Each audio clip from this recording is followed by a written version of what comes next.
Hola, ¿qué tal? Bienvenido a su canal Al Estilo Chef Roy. El día te traigo una receta súper facilísima de hacer y está exquisita.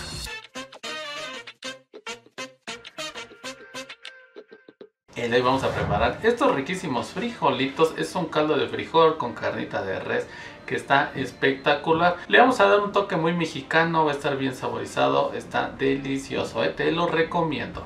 Vamos a utilizar unas ramas de cilantro, un diente de ajo, media cebolla y unos jitomates. Tengo medio kilogramo. Como principal, una taza de frijoles remojados, 3/4 de kilogramo de carne de res. Recuerden que si tiene huesito da mucho más sabor, así que el pescuezo, costilla o chamberete funcionan muy bien. Los frijoles utilicé güeros y los puse a remojar un día antes y les cambié el agua 2 veces. Ahora sí, los vamos a cocinar junto con la carne. Aquí le agregué solamente un poco de sal. Esto en una olla regular tardará 1 hora y media aproximadamente y en olla express unos 45 minutos. Los demás ingredientes los picaremos. El ajo lo haremos muy finito, lo más finito que puedan. Aquí les muestro cómo pico la cebolla yo muy fácilmente. ¿A poco no? El cilantro, recuerden lavarlo y desinfectarlo y lo vamos a picar.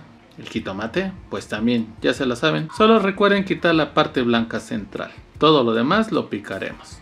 Ya pasó el tiempo de la carne, vamos a dejar enfriar la olla y vamos a verificar que ya esté. Esto está en su punto. Este caldo es súper rápido, ya que el frijol remojado con la carne estarán prácticamente al mismo tiempo. En otra olla voy a guisar las verduras. Puse un poco de manteca, pero pueden utilizar la grasa que sea de su gusto. Sofreímos muy bien el ajo y la cebolla. Y ya que está lista, agregamos los jitomates. A mí me gusta dejarlos que se frían muy bien. Da mucho mejor sabor. Aquí al gusto podrán agregar algún chile, por ejemplo chile verde o chile chipotle, ya cambiarán los sabores, pero yo como le daré a niños se lo agregaré hasta el final. Ya que está listo, simplemente juntamos con nuestros frijoles y dejaremos servir un par de minutos para que se integren los sabores. Al final agregamos la hierba. Yo voy a utilizar el cilantro, pero combina muy bien con epazote, laurel, tomillo o romero. Y ya está listo nuestro guisado.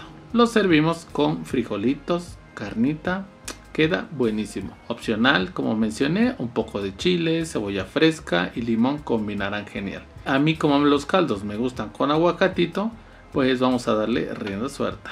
Y ahora sí, tengo listo mi caldito, vamos a probarlo.